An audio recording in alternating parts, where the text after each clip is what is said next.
好，各位同学，感谢大家来参加今天的通识讲座哈。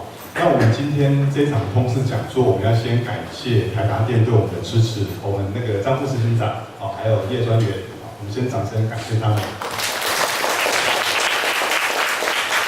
台达电每一个学期会支持学校办一场就是他们在全世界会找一些在各领域其实研究非常卓著的科学家，那由台达电帮我们出这个资金，邀请这个学者从当地飞来台湾，所以我们要特别感谢台达电。那今天呢，我们这一场的讲座是由那个印度的那个塔塔基研究中心的科教授来我们讲那个天文学的宇宙的起源的部分。那今天我们也会请中央大学的陈教授来做现场的翻译。不过上次我们有一场发现，我们同学的英文能力非常的强因为后来提问的时候都是用全英文来提问。好，那我们现在就掌声来欢迎柯教授跟陈教授。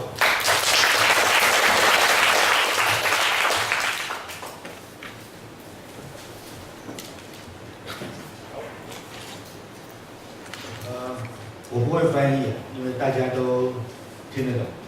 我唯一做的事情就是大概每1-2张投影片结束了以后，我补充一下。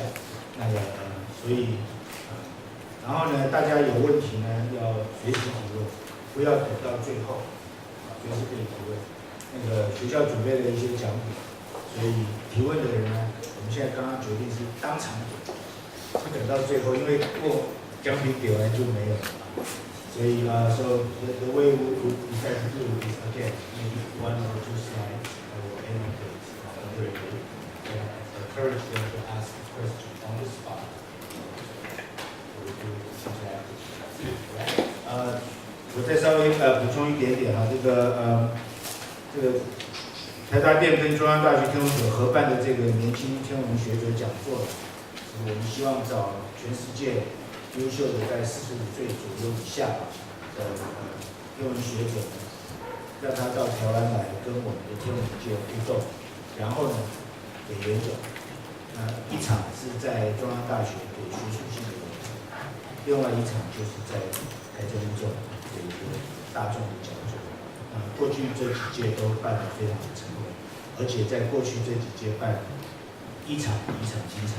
我觉得啦，每次觉得很累，可是来这边听完以后都会觉得很值得，觉得大家都很棒。所以等一下大家听的时候，尤其是今天的讲座，这个Modern Cosmology 现代的宇宙理论、宇宙学，谈论的是最奇怪的东西，在宇宙的来龙去脉起源，原来是属于哲学宗教的问题，在这几十年，过去10年20年，可以是一门实证的科学。等一下，康内卡教授要跟我们谈到，在过去这段日子，我们对宇宙的起源有哪些认识？Now I pass the time to Dr. Kanekarb, please. Thank you. Okay, so let's start by saying a few things. First of all, I'm really sorry that I can't give you this talk in Chinese. My Chinese is bad, it's terrible, it's zero basically. My English is somewhat better than my Chinese, which is not hard. But one problem that I have is that I speak very fast.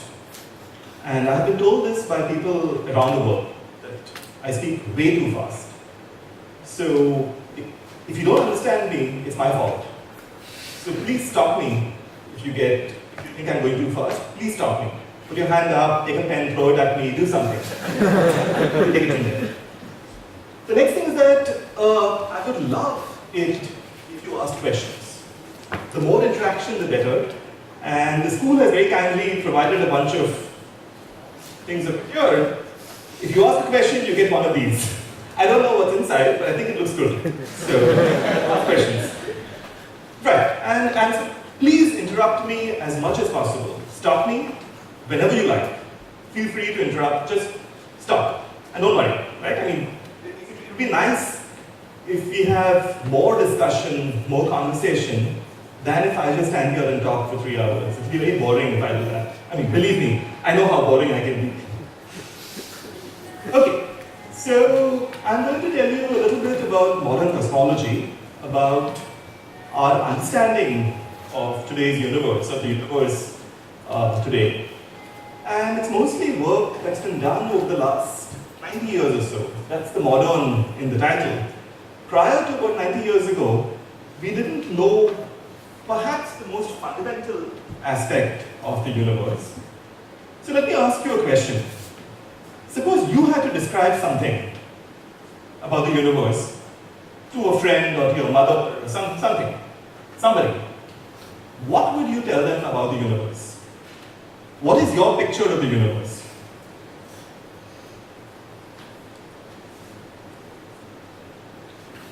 How would you describe the universe?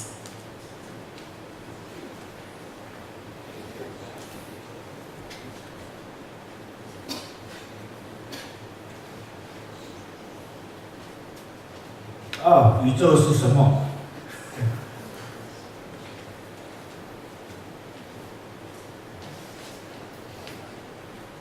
Nobody? Right. Great. Maybe like egg. Scrambled or fried? So actually that's an interesting answer, because our galaxy is like a fried egg, like a half fried egg with the other side. But that's not how the universe is. More. Okay, we now have a cosmic egg.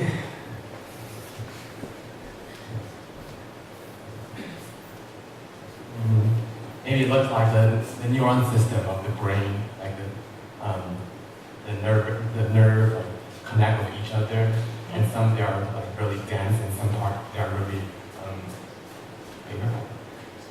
Other than less dense. That's an extremely interesting way of thinking about it. In fact, I'll show you a movie later where will show you very similar to this picture. So that's a good way of thinking about galaxies. That there are these structures in the universe, and the galaxies form at the intersections of these structures, which is a bit like the networks that you're talking about. And then there are huge empty regions between them. That's nice. More.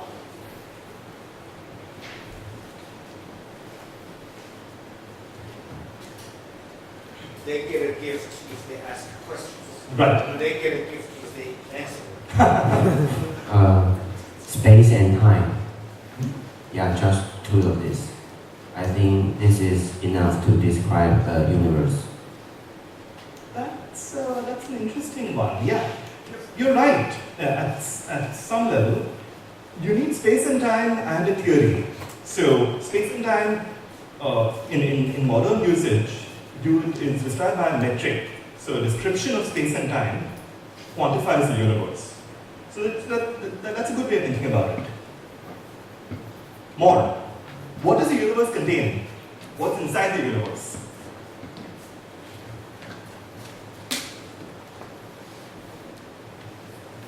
I think it's like a bowl of soup that contains all kinds of materials that form Earth, the galaxy, and Earth. Okay? And is there anything bigger than galaxies?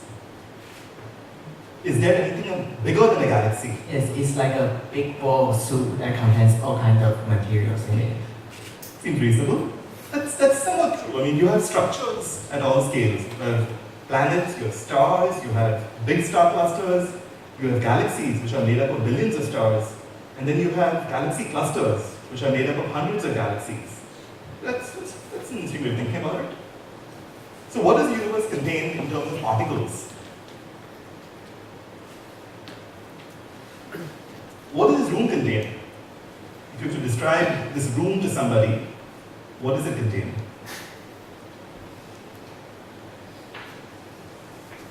In terms of particles. So of course it has people, it has chairs and desks, it's got tube lights. But in terms of basic physics particles, what does this room contain? What are you made of? And why do you see me? Why do I see you? So there's two fundamental things that are there in this room and which are also there in the universe. The basic particles, which are protons, electrons, and neutrons, that's what we're all made up of. We're made up of atoms, carbon chain molecules actually, but fundamentally of protons, electrons, and neutrons. And the reason we can see in this room is that we have light. Light is electromagnetic radiation.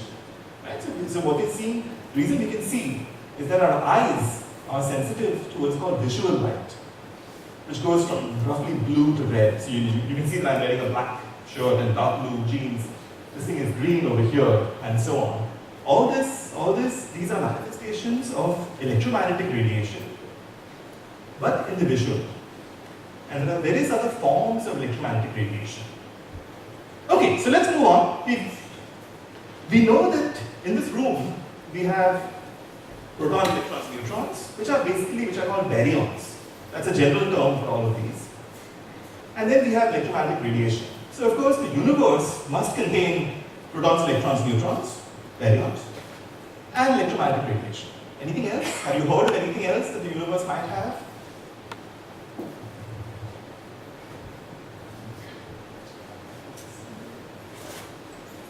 Yeah? Maybe dark energy. Oh, wonderful, wonderful. Matter. Absolutely. So you're quite right. 70% of the universe today is made up of dark energy, something called dark energy. And we don't know what this is. And that's probably the most exciting result that has come out in physics in the last 20 years. So I'm going to be talking about dark energy at the end of the talk. I'll tell you why we think the universe is full of this dark energy. And it's one of the areas of really active research right now. And so over the next 10 or 20 years, when I hope some of you will be doing astronomy and physics and science in general, I hope some of you will actually work on dark energy. It's a wonderful topic, something which is worth working on. Okay, so let's move on. So I'm Nissim Kanekarb, and I'm from the National Center for Radio Astrophysics in India, near Bombay, a place called Pune. And this is one of the telescopes that I use a lot and which I love quite a bit. And I'm very fond of telescopes. Telescopes are nice things. It's called a giant meter wave radio telescope. It's a telescope that we built about 15 years or 20 years ago, very close to Pune. It's one of the biggest telescopes in the world. And I'm going to be telling you today almost nothing about this telescope. So I thought I should put it, because I like it a lot, I should put it up front.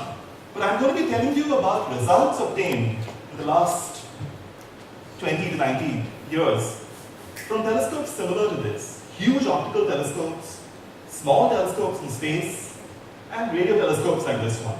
So first of all, let's start by giving you the outline of the talk.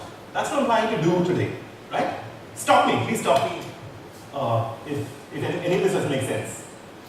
So I'm going to first give you some background on electromagnetic radiation, the thing that we talked about just now, about imaging galaxies, how do you make images, how do you make pictures of galaxies, and something called spectroscopy, which is something really fundamental in astronomy. I'll tell you a little bit about it and why it's so exciting. Then I'll move on to cosmology, and I'll tell you what the big questions are in cosmology. What are the big issues in cosmology that we would like to address? What are the science questions we try to look at in cosmology? Then I'll tell you something about which is the most fundamental thing in the universe, I think, which is the fact that it's expanding. The universe is getting bigger with time. And that's what we know. That is the biggest difference between modern cosmology and old cosmology, old as in prior to 1929. We know or we believe today, based on huge amounts of observational data, that the universe is getting bigger with time. Space is stretching between galaxies. I'll tell you a little bit about that and why we believe this is happening.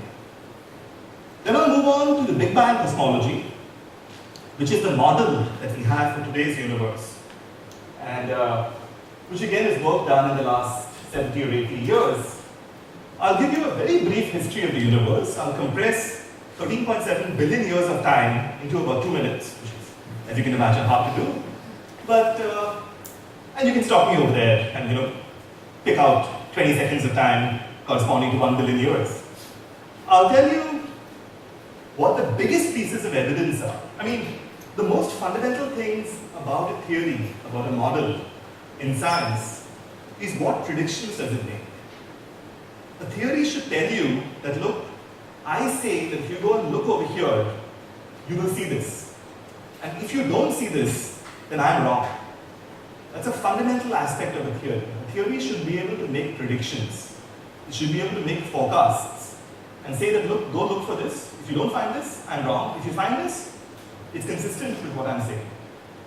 And two of the biggest predictions of the Big Bang cosmology, which are two of the reasons that we think that the Big Bang model is right, are things called Big Bang nucleosynthesis, which is basically forming the slightly bigger elements. So hydrogen is a basic element, a basic atom in the universe, but the model is that the belief is that in the early universe, soon after the Big Bang, a few of the light elements, helium and deuterium and lithium, were produced all over the universe. That's a prediction of the Big Bang model. And then I will tell you something about something called the cosmic microwave background, which is electromagnetic radiation coming to us from all over space. In every direction that we look, we see this radiation. I'll tell you about it and about how it was formed in the Big Bang model. And this is another prediction of the Big Bang model. I'll tell you then how galaxies form in the universe. Because, if you want to understand the universe, you have to understand how the biggest objects in the universe were made. And then later on, how stars were made, how planets were made, and so on. So I'll tell you how structure forms.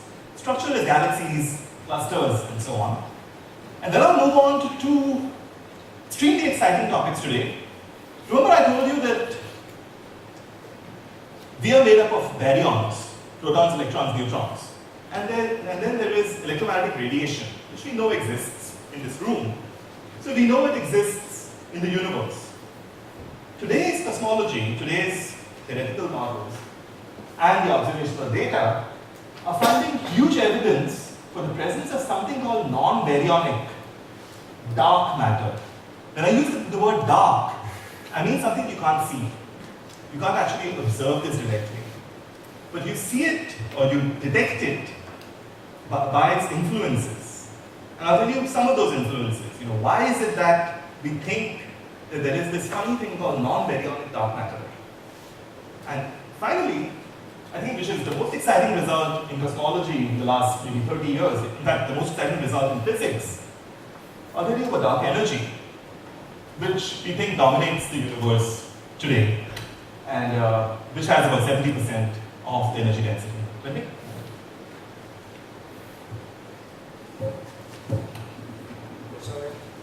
稍微微解释一下，因为这一章有很多的等一下要用到的名词首先就是他一开始会先介绍一些等一下需要的科学的背景，讲一下电磁波，电场的改变产生磁场，磁场的改变产生电场，这两个改变当然就是产生电磁，把能量往前传递。包括我们的光也是电磁波嘛，那电磁波，天文学家靠电磁波来研究宇宙，两种方法，比如说第一种就是成像，照相。得到影像。第二种就是我们看这些光线怎么样随着波长改变，光谱，然后光谱就会给我们它的成分的讯息，等下就会讲。第二个是 cosmology， 就是宇宙学本身，宇宙学当然研究宇宙本身的生老病死大问题了。那等一下要讲的一个最大的重点，在今天最重要的一件事情，就是跟大家讲宇宙的现况，就是宇宙现在是在膨胀。那这在100年之前是不知道的，当时在争论宇宙是不是应该很久不变。那所以宇宙如果是在膨胀，那是不是一开始有一个起点？那个起点就叫 Big Bang， 就叫大霹雳。那大霹雳的这一个学说呢，如果是这样起源的话，宇宙这样起源的话，就可以叙述它这套学说的说法，叫 A Brief History of the Universe。宇宙的一段历史，一开始诞生的时候发生什么事情，发生什么事情，相不相信呢？我们对于过去一个礼拜、未来一天发生什么事情，我们都不是很清楚。可是物理学家可以把宇宙的起源讲得很清楚，是因为那时候的事情很单纯，它没有太多复杂的东西。等下我会听到很多事情。那有哪些证据显示说大霹雳有发生呢？等一下会讲两件事情。第一个就是 Big Bang Nuclear Synthesis，Nuclear 就是原子核 ，Synthesis 就是合成，原子核合成比较复杂的物质。那在大霹雳刚开始温度很高，一开始有很多的核融合，制造了一些元素，这些元素的比例，现在我们观察到证明当时是有这些核融合。第二个是 Cosmic Microwave Background， 那当时宇宙温度很高。现在宇宙膨胀，整个温度下降，可是那一股辐射现在充斥在我们整个宇宙里面，无所不在的这个宇宙微波背景辐射，也是有大霹雳存在的另外一个证据。等一下有讲。那大霹雳之后，就开始有形成各种不同的东西包括刚才讲的什么有星系团啊、星系啊等等这些东西，这些结构是怎么样形成的？然后后来就要讲两个最重要的、最让人刺激的新的东西。新东西表示我不懂的东西。第一个就是暗物质，然后暗物质特别强调是 non-baryonic， 这个 baryon 就是所谓重子。我们一般讲到的原子里面的电子、质子、中子，都是在基本粒子里面比较大、比较重的。这三种东西是一般的物质。他现在讲的暗物质是不是一般物质？另外一个就是 dark energy。这是最后两个今天的话题。Thank you. Okay, so let's start with some background. So we said at the beginning that the universe was full, that the room is full of electromagnetic radiation, and that's how we see. Electromagnetic radiation is what we used to call it light, and we are used to looking at things by this radiation. But what we are seeing is only a really small part, the visible part of electromagnetic radiation. And the only difference between blue light and red light is the wavelength. So electromagnetic radiation is a wave which is oscillating, and red light has a longer wavelength, and blue light has a shorter wavelength. That's electromagnetic radiation. But now, in addition to what we actually see, just by increasing the wavelength or decreasing the wavelength, you go into different regimes. So if you go to longer wavelength than red, you reach infrared. Even longer, you reach radio. Millimeter is somewhere over here. If you go to shorter wavelength than visible, than blue, you reach ultraviolet. If you go to even shorter wavelengths, you reach X-rays. even shorter wavelengths, you reach gamma rays. And one problem, so different objects, galaxies, stars, quasars, they emit right through this whole spectrum, this whole wavelength range. Astronomical objects emit usually in every wavelength.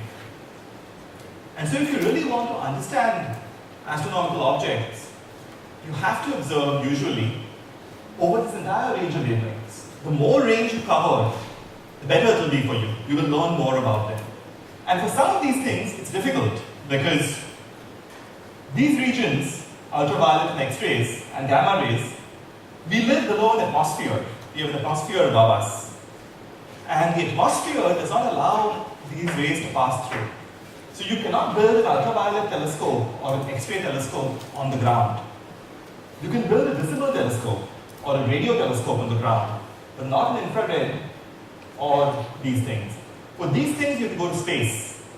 You have to put satellites in space. And so, for example, for the ultraviolet, the Hubble Space Telescope, which I guess some of you will have seen wonderful, beautiful images of galaxies especially from the HST. But that's the reason that you have to put them in space.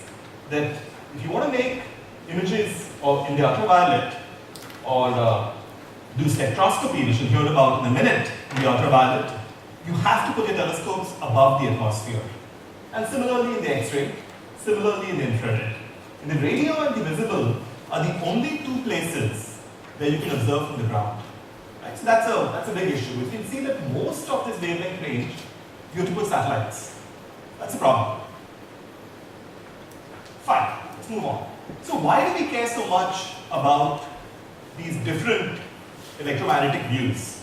So I said that, over here, this is the electromagnetic spectrum. It goes from radio, infrared, visible, UV, X-ray, gamma ray.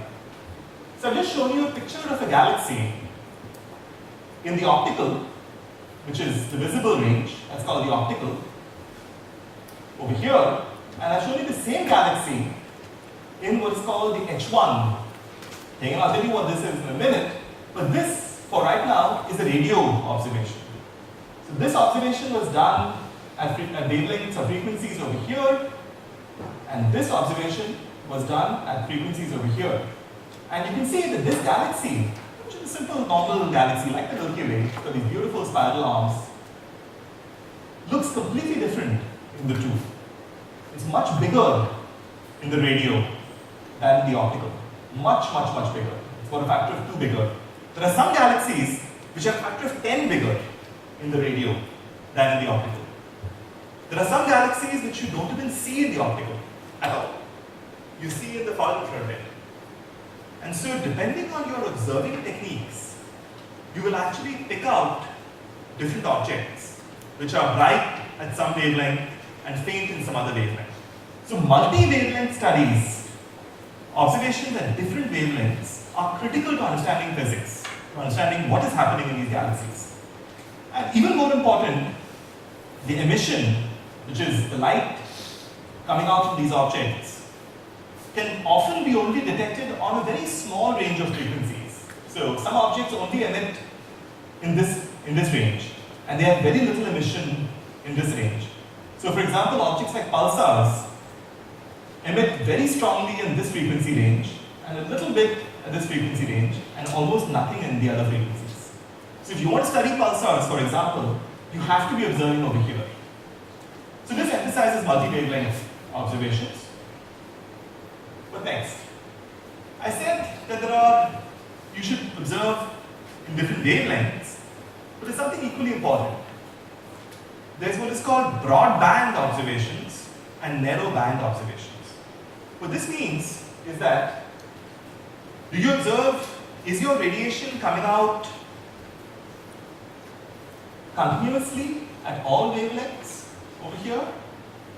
Or does it happen because of quantum mechanical transitions at one specific wavelength? So in quantum mechanics, let's say in the hydrogen atom, you have electrons going around, an electron going around a proton, right? And there are different energy levels in the atom. And when an electron jumps from one level to the other level, it emits a photon. From a higher energy level to a lower energy level, it emits electromagnetic radiation. But that radiation is not broad in frequency. It's coming at a specific frequency, which is the exact frequency difference between the two energy levels. That emission is narrowband emission, and that's called a spectral line. It's called a line because it's very narrow, it's not broad. And this radiation that you see over here, I think this pointer has the batteries in on.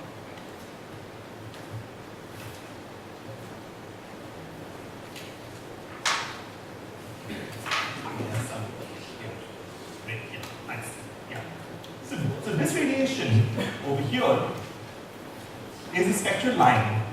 It's a spectral line in the radio at 1420.4 megahertz, 21 centimeters of wavelength. 21 centimeters is a large distance. It's about this much.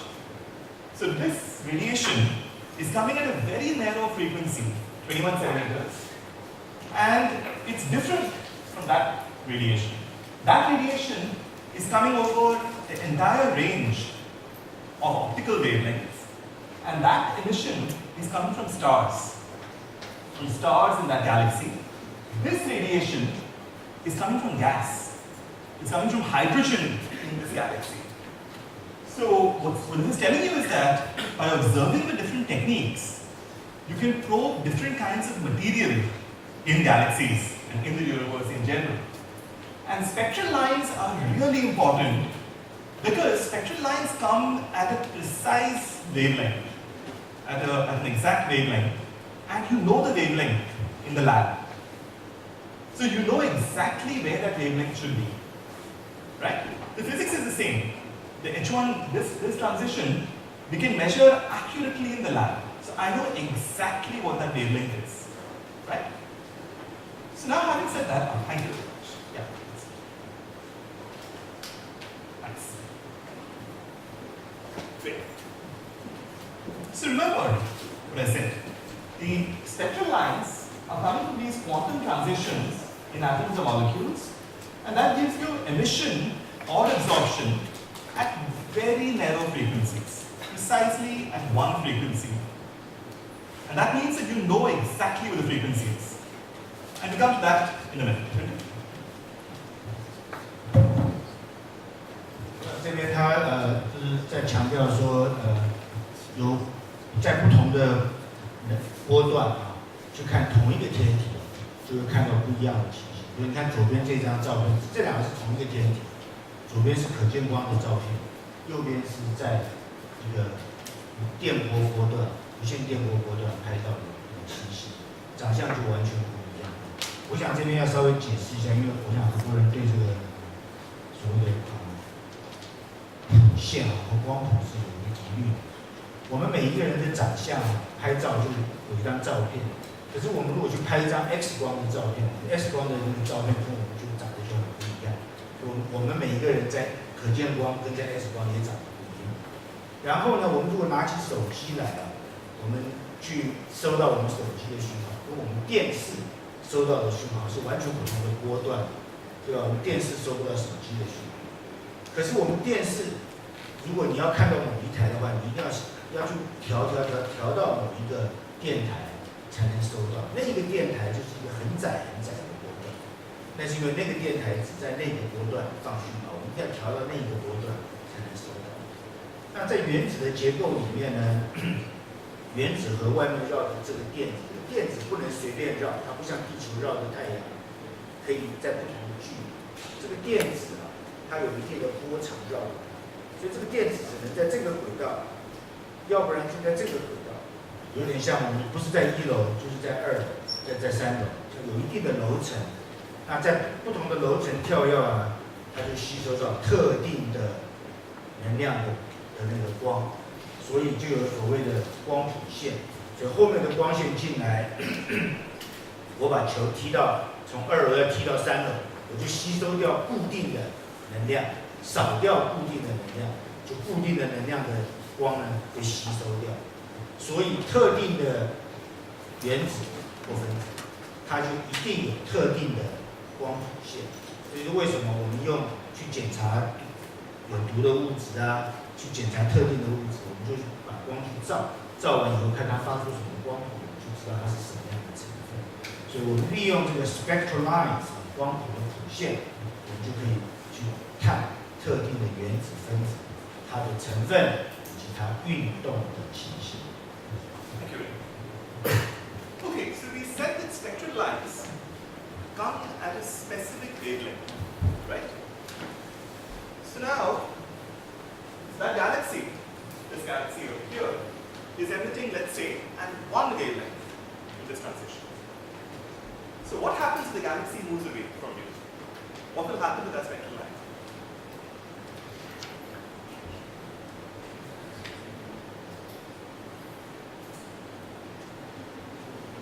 So this is a picture of a big galaxy emitting a nice narrow line which is coming out. This thing is not working. So that line is coming somewhere over here. And now the galaxy is moving away from you. What will happen to that line? Redshift. Wonderful. You know everything. I mean, I don't know why I'm giving this talk. You should give this talk. Great. That's absolutely right. So when an object is moving, it's got a spectral line in it, you can tell how much the object is moving by just by looking at the shift of the line from the wavelength measured in the lab. So if the object is moving towards you, the line will be blue shifted. And what this means is that I said that the line actually is here, but when you observe the line, if the object is moving towards you, the line will be observed shifted towards the blue in this direction, somewhere over here. If the object is moving away from you, it will be shifted towards the red, which is towards here. And the reason we call this red shift and blue shift is again